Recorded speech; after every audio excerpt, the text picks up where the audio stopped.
যেমন আনন্দবাজার পত্রিকায় বলা হয়েছে যে বিচ্ছিন্নতাবাদীদেরকে বাংলাদেশ আশ্রয় দিতে পারবে না, ধরেন বুঝলেকার একটা শর্ত। এখন তারেক রহমান সাহেবের যেটা বলার কথা, বলা উচিত, আমি হলে বলতাম যে বিচ্ছিন্নতাবাদীর সংজ্ঞা দেন আপনি। আপনি বিচ্ছিন্নতাবাদীকে সংজ্ঞায়িত করেন।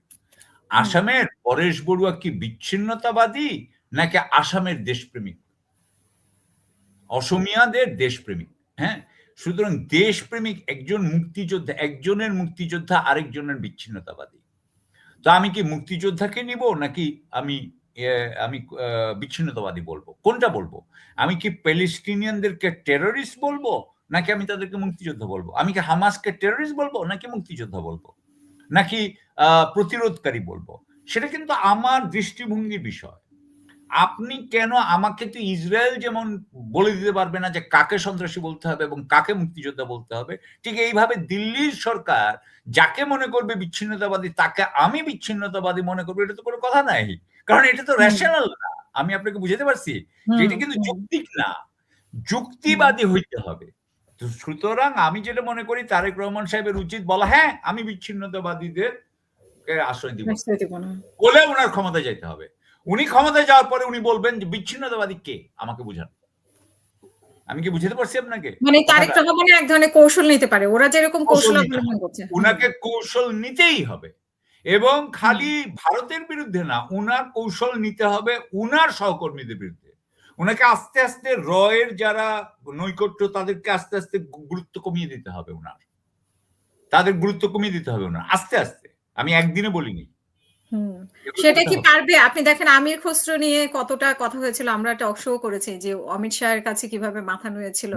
সে এখন আবার জয়শঙ্করের সাথে দেখা করার সময় ওনার সাথে ওই যে আমির খসরুই ছিলেন, যদি মাথা নেওয়ানো ছিল না, সোজাই ছিল। কিন্তু এটাতে আমরা কি বার্তা পাই? না, আমি এখনো ধরেন উনি কয়েকদিন হয়েছে এসেছেন বাংলাদেশে। আমি তারেক রহমান, আপনি ঠিক আছে, আপনার যে বার্তা পেয়েছেন আমি আপনার সাথে আমি কোনো দ্বিমত করব না।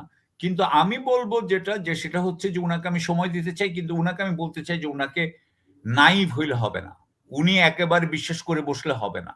উনাকে এই কৌশলগুলো উনি যদি উনার স্বপ্নের মতো বাংলাদেশ বানাতে চান তাহলে উনাকে এই কৌশলগুলো অবলম্বন করতেই হবে বলে আমি মনে করি। উনি যদি ওনার বাবার মতো বাংলাদেশ বা ওনার মা যেরকম বাংলাদেশ চেয়েছিল, ওনার বাবা বিশেষ করে আমি যেভাবে চেয়েছিল ওরকম যদি করতে চান তাহলে ওনাকে এগুলো করতে হবে। উনার আলতাফ চৌধুরী নিজে বলেছিলেন, মনে আছে আপনার? আলতাফ চৌধুরী যে ভিডিওতে বলেছিলেন যে ওখানে অনেক লোক আছে যারা রেগুলার রয়ের আপনার জ্বর বলেছিলেন না? তো আপনার তো এটা তো কি আপনি তো এটা ভুলে যেতে পারেন না।